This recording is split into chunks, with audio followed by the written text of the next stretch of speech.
of violence in the media and its effect on our kids. This week, the American Academy of Pediatrics released a new report recommending kids under age 6 be shielded from on-screen violence, like that found in many video games. We spoke to several parents today who said keeping their kids away from violent images is a tough task, which in some cases requires drastic steps. Every now and then she come across something and I got to tell her, it's not real, it's fake, but I try to keep her away from it. We decided to go TV-less to get our kids out and moving around more, and then we can control more so the images that they see and experience. We're TV-less and internet-less right now. And it's only getting worse. Every day we're bombarded by these images, from dozens being mowed down by a crazed killer in Nice, bloody uprisings in Turkey, and closer to home, deadly police shootings being caught on camera, sometimes even streamed live, as in the case of Philando Castile. He just shot his arm off. We got pulled over on Larpener. I told him not to reach for it. I told him to get his hand out. Oh my God, please don't tell me he's dead. Philando Castile did die, so did Alton Sterling before him, as did 5 cops in Dallas, 3 in Baton Rouge. Joining me now are Josh Golan. Josh is Executive Director of the Campaign for a Commercial-Free Childhood. Good to see you, Josh. Dr. Michael Rich, also known as the Mediatrician. He's founder and director of the Center on Media and Child Health at Boston Children's Hospital. Michael, it's good to see you, too. Good to see you. You know, I know about video violence in video games. I read today, every kid before middle school sees 8,000 murders, 100,000 acts of violence. But I want to start with real violence for a moment. I mentioned some there. We heard the bullets killing the 3 cops in Baton Rouge. Isn't that far more dangerous for a kid than playing a video game in which you're targeting somebody and killing them?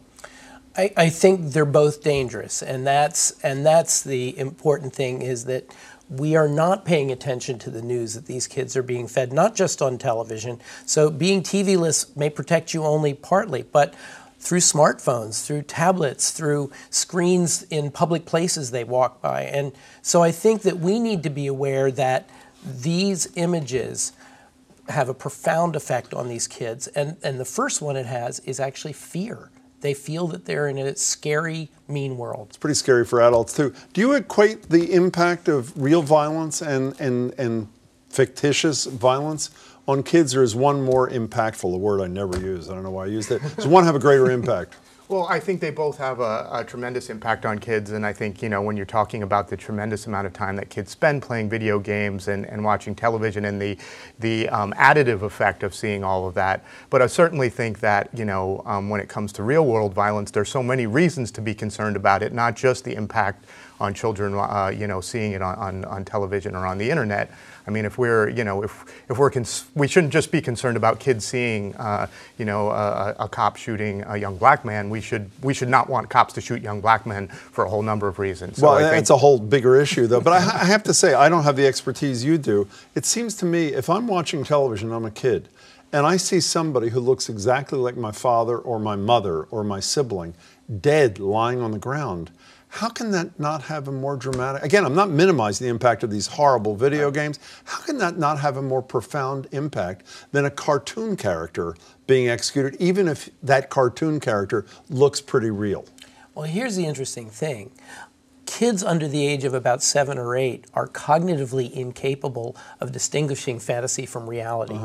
And they are only learning cause and effect. So Wile E. Coyote falling to the bottom of a canyon and the World Trade Towers falling down are equivalent to each other. Okay, so let's get to the games for a second. I've read 90% of boys are playing, 40% of girls. It's astronomical numbers. What do we do about it? Well, I think first and foremost, we have to recognize that this is a huge issue for children. And, I think that we need real rating systems. I mean, the rating systems now that we have now are a joke. They're designed to get the maximum number of people to see movies, the maximum number of people to play video games. Who's the rating system for? I mean, the parent knows it's a problem. The kid, is the kid all of a sudden going to see a violent rating and say, I'm not going to watch that? Well, actually, I mean, if you look so for instance, if you look at what happens with PG-13 movies or with movies in general, after the Columbine shooting, there was a huge crackdown and the theaters actually stopped letting kids into R-rated movies. So what did the movie industry do? They turned around and those movies that used to be rated R are now rated PG-13, or PG. There's actually a great study out of the Harvard School of Public Health that shows how there's been ratings creep, and so that sends a, you know, when you have a movie that's rated PG, that sends a message to a parent that that's okay, and they don't recognize that today's PG movie is yesterday's R-rated movie with a lot of violence. Yeah, but Michael, I read federal statistics, correct me if I'm wrong, that say that the juvenile violence rate is down. If that's true and the juvenile violence rate is down, and the rate of watching of these horror things, whether it's real news or video games, is up, how do you explain that disconnect? Well, first of all, the cause of violence is not just video games or just But you think it contributes? Of course it contributes. And so, first of all, there's a whole discussion around how violent crime is measured, right? And that has shifted over the years, and that may have something to do with it. So it may be an artifact of the research. But the other piece of it is, just because the rates are down doesn't mean we shouldn't make them more down. You know, I understand. Really working. Is the genie, I know you hate this, is the genie out of the bottle? I mean, I don't know a 6-year-old who isn't far cleverer when it comes to devices than his or her parent is. So the parent does their job, does whatever blocking you want to do, and the kid goes to his friend's or her friend's cell phone and sees everything that the parent says, you better not watch this kind of thing. So does this even, I mean, even if you do what you want done, will it work? Well, I think we can make real differences. I mean, I think if we crack down on the marketing of violence to children, so that parents don't stop thinking that it's that these things are okay, and I think obviously that's why we have to deal with this as a society and a culture, and not one household at a time, for the exact reason that you're saying it. This is more than what a problem for just one family. When I read the term media diet, which I love, I think, what does that mean? I mean, people like you talk about media diet. Does that mean a parent is supposed to put a kid on a media diet? Is that what it means? What does it mean? Well, it's not diet in the sense of lose weight diet. It's a sense in the sense of what they are consuming, the totality of what they are consuming.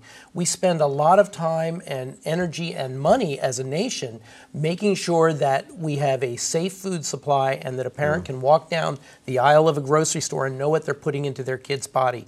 They're not even thinking about what they're putting into their kids' minds. Okay, so we have 30 seconds left.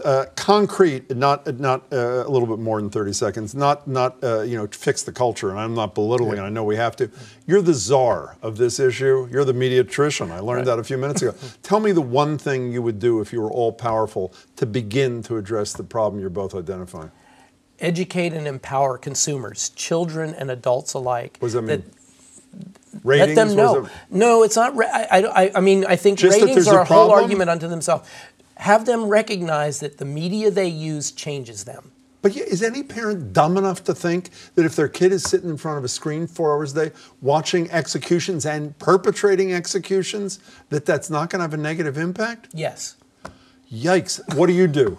I crack down on the marketing of violence to children. Like, give me an example. So, for instance, if you have a movie that's rated PG-13, that movie should not be marketed on preschool television programming. That there shouldn't be a line of toys for 3-year-olds that encourages them to get into these franchises of violent movies. That's what I do. I restrict the marketing. I know this is not totally on point, but the thing that convinced me years ago, when we learned that more 6-year-olds in America could identify Joe Camel on a pack of cigarettes than could identify Mickey Mouse, you knew the power of this kind of marketing. Good to see you, Josh. Thanks so much. Good luck with your work. Michael, you as well. Great to see you both, gentlemen.